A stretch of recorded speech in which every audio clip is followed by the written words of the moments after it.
Goeiemôre en welkom by ons Woensdagoordenkings. Ons tema vir hierdie maand is Volg Jesus.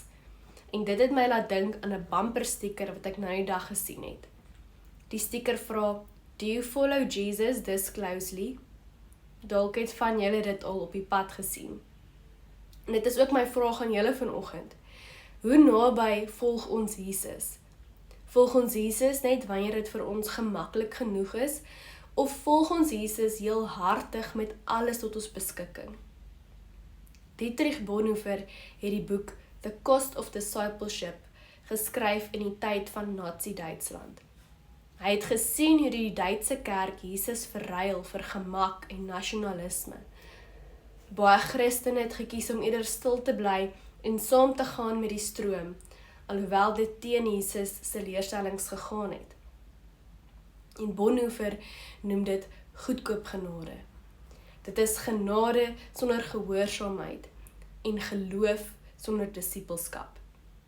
Hy sê, Christianity without discipleship is always Christianity without Christ. Met ander woorde, disippelskap is nie 'n opsie of 'n byvoegsel tot geloof nie. Disippelskap is geloof. Jesus sê dit ook in Johannes 12 vers 24 tot 26. As 'n koringkorrel nie in die grond val en sterf nie, bly dit net een enkele korrel. Maar as dit sterf, dra dit baie vrug. Wie sy lewe liefhet, verloor dit, maar wie sy lewe in hierdie wêreld gering ag, sal dit vir die ewige lewe behou. As iemand wat my wil dien, laat hy my volg. Dis 'n vreemde belofte. Deur te verloor, vind jy, en deur te sterf, leef jy, en deur te volg, word jy bevry. En Bonhoeffer wys vir ons, om Jesus te volg, gebeur nie in groot dramatiese oomblikke nie, maar in klein daaglikse keuses. In hoe ons praat, hoe ons vergewe, hoe ons liefhet, hoe ons leef wanneer niemand kyk nie.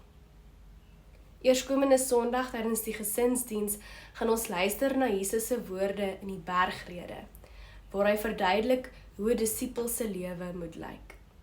Tot dan, leef met hierdie vraag. Waar vra Jesus vandag my gehoorsaamheid? En hoe naby gaan ek hom volg?